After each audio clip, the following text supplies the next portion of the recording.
오늘 이 시간 우리에게 주시는 하나님의 말씀은 사무엘하입니다. 구약성경 사무엘하 13장 7절에서 14절까지의 말씀입니다. 구약성경 482쪽에 있습니다. 구약성경 482쪽 사무엘하 13장 7절에서 14절까지의 말씀을 한 절씩 교독합니다. 다윗이 사람을 그의 집으로 보내 다말에게 이르되 이제 내 오라버니 암논의 집으로 가서 그를 위하여 음식을 차리라 한지라. 암논의 집에 이름에 그가 누웠더라. 다말이 밀가루를 가지고 반죽하여 그가 보는 데서 과자를 만들고 그 과자를 굽고 그 냄비를 가져다가 그 앞에 쏟아 놓아도 암논이 먹기를 거절하고 암논이 이르되 모든 사람을 내게서 나가게 하라 하니 다 그를 떠나 나가니라. 다말에게 이르되 음식물을 가지고 침실로 들어오라. 내가 내 손에서 먹으리라 하니 다말이 자기가 만든 과자를 가지고 침실에 들어가 그의 오라버니 암논에게 이르러 그에게 먹이려고 가까이 가지고 갈 때에 암논이 그를 붙잡고 그에게 이르되 나의 누이야 와서 나와 동침하자 하는지라.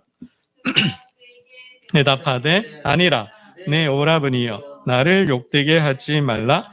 이런 일은 이스라엘에서 마땅히 행하지 못할 것이니 이 어리석은 일을 행하지 말라. 내가 이 수치를 지니고 어디로 가겠느냐. 너도 이스라엘에서 어리석은 자 중에 하나가 되리라. 이제 청하건대 왕께 말하라. 그가 나를 내게 주기를 거절하지 아니하리라 하되 암논이 그 말을 듣지 아니하고 다말보다 힘이 세므로 억지로 그와 동침하니라. 아멘. 오늘 본문은 있어서도 안 되고 있을 수도 없는 사건이 벌어졌습니다. 다윗의 장자, 다윗의 맏아들 암논이 동생, 여동생이죠. 비록 이복 여동생이긴 하지만 다말을 범하는 이기입니다. 정말 있을 수도 없고 있어서도 안 되는 일이 벌어졌습니다. 결과론이지만 이 사건이 오빠가 동생을 범하는 이 사건이 삶에 미친 영향, 역사에 미친 그 영향을 파장을 보면 역사적으로도 엄청난 큰 충격을 줬고 국가적으로도 그렇고 또 가족적으로 개인적으로도 그 영향들을 우리가 살펴볼 수 있습니다. 가장 먼저 암논 다윗의 장자 맏아들 암논 개인을 놓고 볼 때 이 사건이 여동생을 범하는 이 사건이 암논 개인에게는 어떤 영향을 미쳤는가, 어떤 영향을 주었는가. 결국 암논은 이 동생을 범한 일로 죽습니다. 죽어요. 다말의 오빠 오라비 압살롬이 형을 복수를 해서 죽입니다. 결국 이 암논 개인적으로 보면 명을 재촉한 거죠.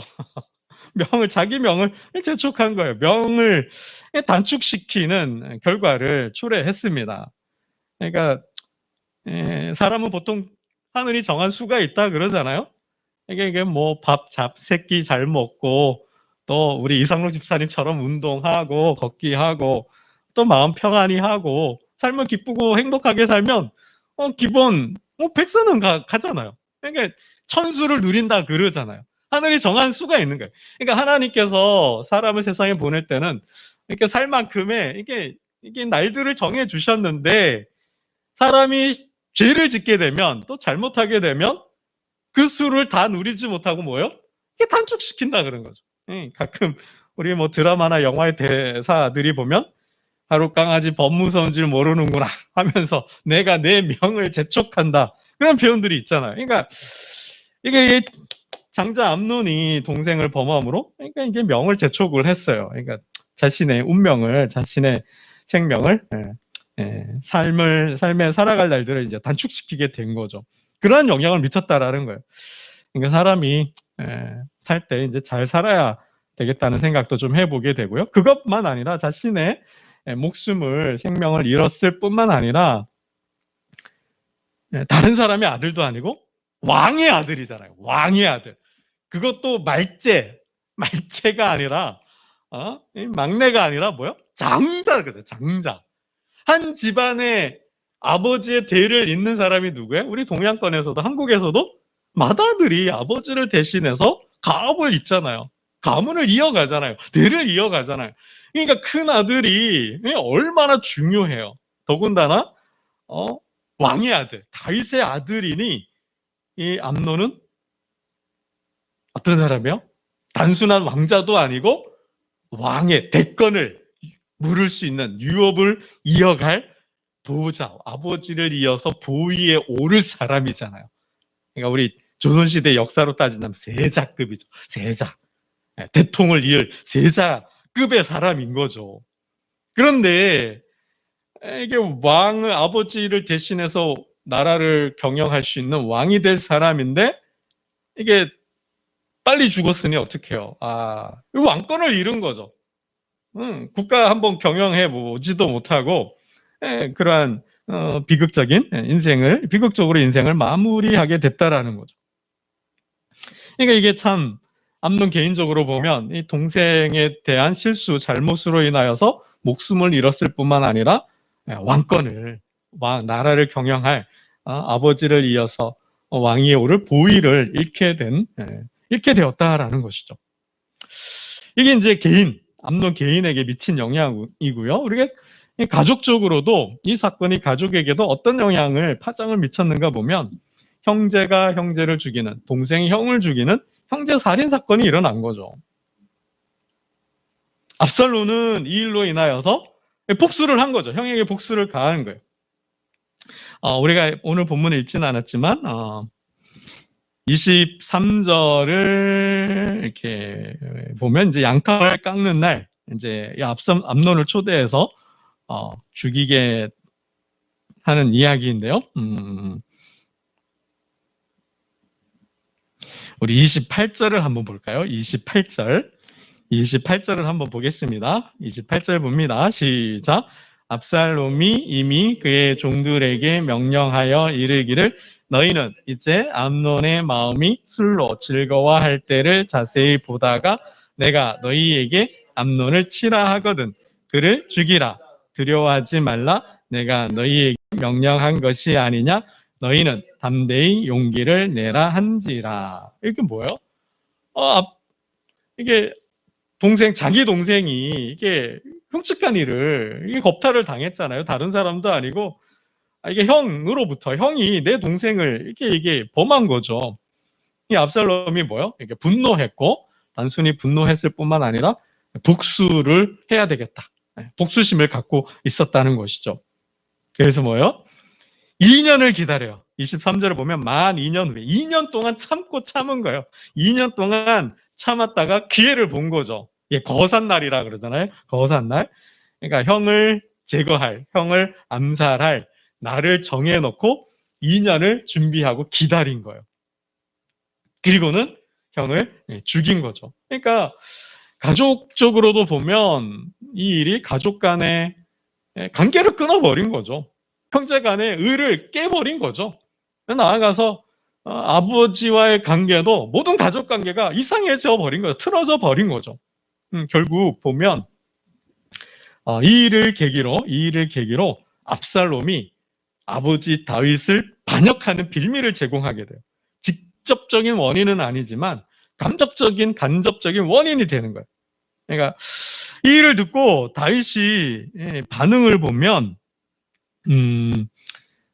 몇 절을 볼까요? 21절을 볼까요? 21절. 이 소식을 들은 다윗의 반응인데요. 21절을 한번 보겠습니다. 오늘 13장 21절 시작. 다윗 왕이 이 모든 일을 듣고 심히 노하니라. 그러니까 암논이 맏아들이 이복 여자 동생을 범했어. 이 소식을 들은 거예요. 근데 뭐 했어요? 대노했다 그랬어요. 아주 분노했다 그랬어요. 근데 그게 끝이에요. 그게 다예요. 아무런 조치도 취하지 않았어요. 뭐 다말을 위로한다거나 뭐 다말을 아내로 맞이하라거나 뭐 어떤 조치를 행동을 취해야 되는데 다윗은 그냥 화만 냈을 뿐이고 장자 암논에 대해서 또 다말에 대해서 어떠한 말도 위로의 말도 격려의 말도 뭐 부부로 맺어준다거나 뭐 하는 그런 일이 없었다라는 거예요. 뭐 그렇다고 암논의 맏아들에 대한 책임을 물어서 벌을 내려야 되잖아요. 뭐 징계를 해야 되잖아요. 그런 일도 하지 않았다라는 거죠. 여기에 대해서 압살롬이 더 분노한 거예요. 어떻게 아버지가 형이 저런 잘못을 했는데 저런 죄를 지었는데 아무런 행동도 하지 않고 아무런 조치도 취하지도 않고 그냥 방관했다라는 거죠. 거기에 대해서 압살롬은 더 분노한 거예요. 그래서 어떻게 해요? 아버지가 저러고 계시니 내가 용서치 않겠다. 내가 이 일에 이 원수를 갚겠다 한 거죠. 그래서 기회를 보게 된 거예요. 한번 우리가 왜 다윗은 암논을 징계하지 않았을까? 왜 이러한 큰 죄를 지었음에도 불구하고 맏아들 암논을 징계하지 않았을까? 이렇게 보면요. 성서학자들은 두 가지로 봐요. 첫 번째, 이러한 죄를 다윗도 범했잖아요. 밧세바를 부하의 아내를 빼앗았잖아요. 그리고 죽였잖아요. 그런 불륜을 통해서 사람을 성폭행하고 또 사람을 죽였으니 아들을 책망하고 나무랄 뭐 어떤 도덕적 명분이 없는 거죠. 아마 그래서 그런 마음 때문에 아무런 조치도 취하지 않고 그냥 있지 않았을까. 그런 권리가 없으니까 라고 보기도 하고요. 또 다른 이제 성경을 보면 다윗이 이 장자 암논을 맏아들이잖아요. 얼마나 사랑했겠냐라는 거예요. 정말 사랑했다라는 거죠. 이게 이제 결혼을 해서 이제 아들이 결혼을 해서 며느리를 맞아서 결혼을 했는데 이제 뭐 오늘이냐 내일이냐 빨리 이제 손주 보고 싶잖아요. 손주가 아들이에요. 얼마나 기뻐요. 얼마나 좋아요. 제가 알고 있는 어떤 장로님은 며느리에게 아들만 손주만 떡두꺼비 같은 손주만 안겨주면 내가 집 한 채 사줄게. 그런 장로님도 봤어요. 그러니까 이 맏아들이 얼마나 금지오겹이에요. 애지중지예요. 그러니 뭐라 하지 않았다라는 거. 너무 좋아하고 사랑해서 뭐 잘못하고 실수해도 뭐 이렇게 말을 하지 않았다라는 거죠. 네. 그렇게 보기도 해요. 어쨌든 다윗이 이 일에 대해서 아무런 행동이나 조치를 취하지 않으므로 그 암논을 징계하지 않으므로 압살롬은 분노했고 거기에 대해서 복수를 계획을 하게 됐다라는 거죠. 여러분 왜 이러한 일이 벌어졌을까요? 뭐 이 사건 자체만 놓고 보면 암논이 동생에 대한 욕망을 이기지 못하고 그러니까 동생 암논에 대한 욕망이 부른 참사라는 거죠. 그러나 영적으로 볼 때 우리가 영적으로 볼 때 하나님의 징벌이에요. 암논에 대한 징벌이기도 하지만 더 나아가서 다른 징벌이에요. 하나님은 다윗에 대해 저주했잖아요. 다윗을 사랑하고 다윗을 축복했지만 하나님은 다윗을 저주했어요. 왜요? 좀 전에도 말씀드렸던 것처럼 밧세바를 범하고 사람을 죽이고 남편을 죽이고 자신의 아내로 맞았잖아요. 여기에 대해서 하나님은 이렇게 말씀하셨어요. 칼이 내 집에서 떠나지 않고 내가 너와 내 집에 재앙을 일으키리라. 하나님은 그 밧세바 사건을 통해서 다윗이 밧세바를 범하고 아내로 맞는 그 사건을 통하여 하나님은 분노하시고 다윗에게 저주를 내리셨어요. 칼이 이제부터 오늘부터 내 집에서 칼이 떠나지 않을 것이다. 칼의 저주를 내리신 거예요. 그것이 먼저 압살롬이 동생이 형을 죽이는 그러한 사건이고요.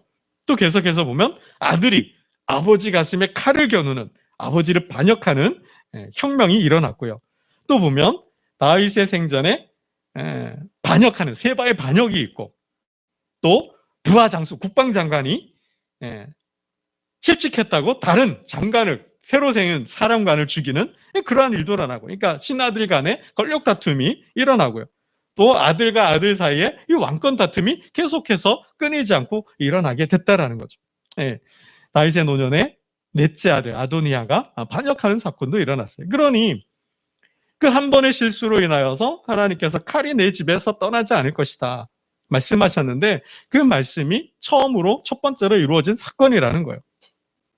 그러니까 두 번째는 재앙이죠. 근친상간의 재앙이 그의 집에서 떠나지 않게 된 거죠. 더 나아가서 결국 압살롬이 다윗의 아내를 취하고 범하는 그러한 백주대낮에 아버지의 아내를 범하는 사건도 일어나게 돼요. 그러니까 결국은 뭐 개인적으로는 단일 사건으로만 놓고 보면 암놈이 동생에 대한 욕망을 이기지 못하고 범한 일이지만, 영적으로 역사적으로 보면 하나님께서 다윗에게 내린 저주가 성취되는 사건이라는 거죠. 여러분, 우리가 더 나아가서 우리가 한 번 더 볼 것은 정말 부모로서 자녀들에게 잘해야 된다. 자녀들 앞에서 선하고 바르고 정직한 삶을 살아야 된다. 왜냐하면 이게 부모의 좋은 점도 그렇지만 나쁜 점이 대물림 된대요. 세습이 된다라는 거야. 쉽게 얘기하면 우리 이런 거죠. 아버지가 술꾼이에요. 그러면 그 아들도 술꾼이 될 확률이 굉장히 높다라는 거예요. 아버지가 도박에 중독이 되어 있다면 그 아들도 도박꾼이 될 확률이 굉장히 높다라는 거죠. 그러니까 의사 집안에 의사가 있고 검사 집안에 검사가 있고 교수 집안에 교수가 있잖아요. 그러니까 아들들은 뭐예요? 부모님을 닮게 돼 있다라는 거야. 부모님이 어떤 사람이고 부모님이 어떤 삶을 사느냐가 자녀들에게도 많은 영향을 미친다라는 거예요. 그러니까 자녀들은 부모님을 보고 닮으려고 해요. 나의 이상으로. 또 자녀들이 보면 우리 아버지 정말 술 없이는 못 사시네. 나는 술 안 먹어야지 하는데 그 아들이 술꾼이 돼요. 왜 그러냐면 그 모습을 보고 자랐기 때문에 마음에 담아두고 있다는 거예요. 늘 항상 괴롭고 슬프고 외롭고 아프고 힘들면, 스트레스 받으면 술로 푸는 아버지의 모습을 보고 그 아들도 뭐예요? 내가 힘들어. 내가 좀 피곤해. 내가 좀 외로워. 좀 제가 나를 무시해. 또 사업이 좀 안 돼. 삶의 스트레스 받으면 어떻게 될까요? 아버지가 늘 그렇게 술로 풀었으니까 자기도 술로 푸는 거예요. 그래서 술꾼이 되는 거죠. 그러니까 내가 보는 아버지가, 즉 아버지가 아들에게, 자녀들에게 어떤 모습을 보여주었느냐가 자녀들에게 큰 영향을 미친다라는 거죠. 그러니까 이 일은 어찌 보면 다윗이 다른 여인을 범하고 아내로 취하는 그러한 일이 큰아들에게도 동일하게 일어났다는 거죠. 어떻게 보면 암논이 보고 배웠다라는 거예요. 아버지가 그랬으니까 뭐 나도 해도 괜찮겠지? 이런 마음으로 했을 수 있다라는 거죠. 그러니까 참 우리는 깊이 한번 생각해 보아야 돼요. 하나님께서는 성경적으로 보면 근친상간, 피부치들, 가족 간의 이 성 문제는 하나님께서 아주 엄격하게 다루신다. 가장 싫어하시는 일이라는 거예요. 그러니까 가족 간에는, 형제 간에는 정말 이러한 성 문제가 없어야 된다는 거죠. 하나님께서 가장 악하게, 가장 나쁘게 보는 죄가 바로 이 가족 간의, 형제 간의 이 성범죄라는 거예요. 거의 이 죄는 우상숭배와 급이 같은 그러한 죄로 하나님은 말씀하고 계십니다. 우리 1절 말씀을 한번 보겠습니다. 1절. 이 암논의 마음이 사랑이라고 그러는데요. 이거는 잘못된, 왜곡된 사랑이죠. 우리 1절 말씀을 한번 보겠습니다. 1절 함께 봅니다. 시작. 그 후에 이 일이 있으니라. 다윗의 아들 압살롬에게 아름다운 누이가 있으니 이름은 다말이라. 다윗의 다른 아들 암논이 그를 사랑하나. 사랑했다라는 거예요. 근데 정말 이게 사랑인가? 이건 진짜 사랑이 아닌 거죠. 진짜 사랑이 아닌 거죠. 이거는 일방적인 사랑이었고, 암논의 일방적인 사랑이었고, 욕망적 사랑이었다는 거예요. 욕망적 사랑. 그걸 어떻게 아는가? 우리 14절, 15절 말씀을 보겠습니다. 이게 진짜 다말을 사랑한 게 아니라 그냥 욕망을 주체할 수 없어서 욕망에 의한 사랑이었음을 14절, 15절이 말씀하고 있습니다. 우리 13절, 14절을 함께 보겠습니다. 13절, 14절 함께 봅니다. 시작. 내가 이 수치를 지니고 어디로 가겠느냐? 너도 이스라엘에서 어리석은 자 중에 하나가 되리라.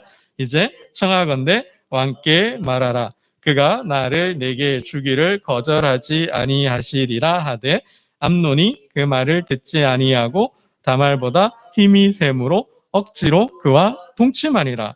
그러니까 지금 암논이 계획을 세운 거잖아요. 요나답이 왕자이시여 이렇게 하면 됩니다 라고 일러준 그게 뭐예요? 한마디로 하면 깨인 거죠. 유혹을 한 거죠. 이 다말을 자기 집으로 불러들여서 내가 아프니까 병들으니까 나와서 좀 간병 좀 해줘. 내가 지금 뭐 먹을 수가 없으니까 좀 과자도 구워주고 간식도 해주고 뭐 해줘. 그 틈을 이용해서 침실로 불러들여서 힘으로 제압하고 이게 동침을 한 거예요. 이게 뭐 이게 사랑이에요? 사랑하는 사람한테 이렇게 할 수 있나요?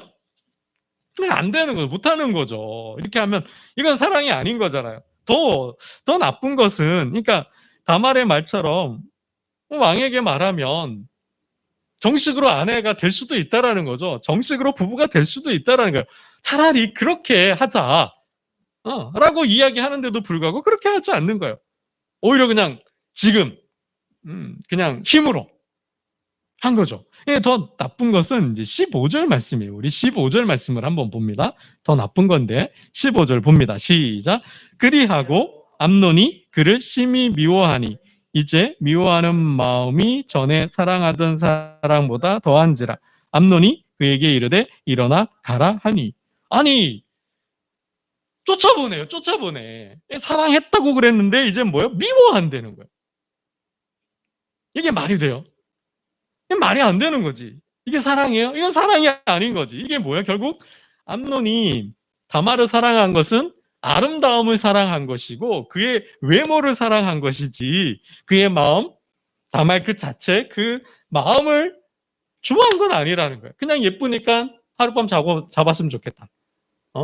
그런 마음이었다는 거예요. 그러니 하나님 보시기에 얼마나 큰 악이 되겠습니까?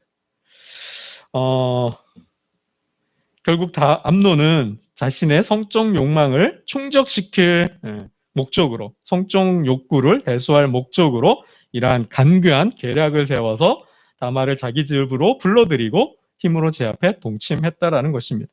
그리고는 뭐예요? 쫓아버렸어요. 17절 봅니다. 17절 시작. 그가 부리는 종을 불러 이르되 이 계집을 내게서 이제 내보내고 곧 문빗장을 지르라 하니.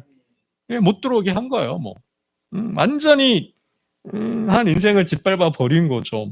거기에 대해서 책임질 생각이 조금도 없어요. 책임질 생각이 조금도 없어요. 그냥 정말 부끄럽게 수치스럽게 모욕을 주고 그냥 쫓아버린 것이죠.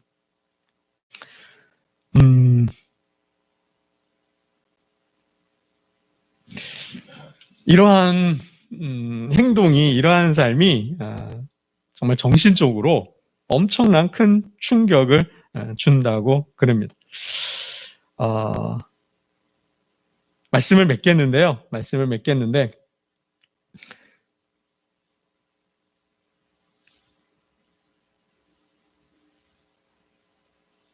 이 욕정에 의한 사랑이 해소가 되면 이 암논이 미워하고 버렸다 그랬잖아요. 쫓아냈다 그랬는데 그때 정신이 돌아오는 거죠. 욕망을 해소하고 나가 보니 부끄러운 거죠.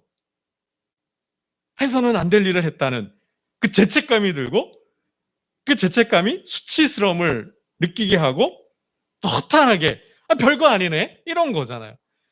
내가 정말 하룻밤 자봤으면 좋겠다. 저렇게 아름다운 여인가? 정말 함께 뭐 데이트도 해보고 밥도 같이 먹고 정말 하룻밤도 잤으면 좋겠다 했는데 해보니 뭐예요? 별거 아니라는 거죠. 별거 아니었다는 거예요. 별거 아니네. 허무함, 허탈감이 찾아온 거. 그러면서 뭐예요? 죄책감도 느끼고 수치감이 왔다라는 거죠. 그래서 미워하게 된 거예요. 그러니까 이게 사랑이 아닌 거죠. 말씀을 맺겠는데요. 가족 간에, 형제 간에는 절대로 이런 일이 없어야 한다라는 거죠. 요즘 가끔 보면 아버지가 딸을 그렇게 폭행을 해요. 뭐 친구 딸을 뭐 그렇게 했다 그러고, 또 오빠가 동생을, 친오빠가 동생을 그렇게 했다고도 하는데, 정말 이러한 범죄, 범죄 중에 범죄인 거죠. 가장, 그러니까 여자로서 가장 고통스러운 사건이, 상처가 이런 성과 관련된 문제라고 그래요. 특히 가족 중에서 오빠나 아버지나 뭐 사촌이나 이 피부치가 범한 그러한 성적인 충격은 평생 씻을 수 없는 상처가 되고요. 고통 속에서 평생 고통 가운데 살아가게 된다고 그럽니다. 그러니까 그 마음엔 불안이 있어요. 가족에 대한 불안이 있고요. 또 가족이 나를 버리면 어떻게 하는가 하는 분리, 유기 불안이 있고요. 또 나는 그런 사람인가 봐. 나는 가치가 없는, 쓸모가 없는 사람인가 봐. 해서 자기 감도, 자기 존중감도 없게 되는 거죠. 우리 20절 말씀을 읽겠습니다. 20절 말씀 읽고 말씀을 끝내겠습니다. 20절입니다. 시작. 그의 오라버니 압살롬이 그에게 이르되 내 오라버니 암논이 너와 함께 있었느냐? 그러나 그는 내 오라버니이니 누이야 지금은 잠잠히 있고 이것으로 말미암아 근심하지 말라 하라. 이에 다말이 그의 오라비 아발롬의 집에 있어 처량하게 지내니라. 뭐하게 지냈어요? 예, 보통은 엄마하고 같이 산다 그래요. 결혼하지 않은 딸은 엄마하고 사는데 오빠의 집에 와서 평생을 살았다라는 거죠. 어떻게 해요? 처량하게, 쓸쓸하게 이렇게 살았다라는 거예요. 이 사건이, 이 암놈의 사건이 다말에게 미친 영향이 얼마나 크냐라는 거죠. 평생 불안과 두려움 속에서 정말 처량하게, 쓸쓸하게 인생을 보냈다라는 것입니다. 항상 하나님의 말씀 안에서 부모로서 또 오빠로서 우리 살아야 할 산을, 좋은 삶, 예쁜 삶, 아름다운 삶을 통하여서 가정을 화목하게 이끌고 하나님 나라, 천국을 이루어가는 저와 여러분 되시기를 주님의 이름으로 축원합니다. 기도드리겠습니다. 하나님 아버지, 동생을 향한 그 욕망을 주체하지 못하고 동상을 범하는 일로 인하여서 자신의 생명을 잃고 왕권을 잃어버렸습니다. 뿐만 아니라 아버지와의 관계, 형제 간의 관계를 끊어버리고 또 그 동생의 인생을 쓸쓸한 비참한 인생으로 만들어 버렸습니다. 아버지 하나님, 가족은 서로의 사랑을 통하여 부부의 금술과 또 효와 또 형제 간의 우애를 통하여서 하나님 나라를 이루라. 그래서 가정을 이루어 주셨는데 그 가족이 서로에게 몹쓸 짓을 함으로 가족의 평화와 하늘의 평화와 하나님 나라를 깨는 일이 없도록 하나님 도와주옵소서.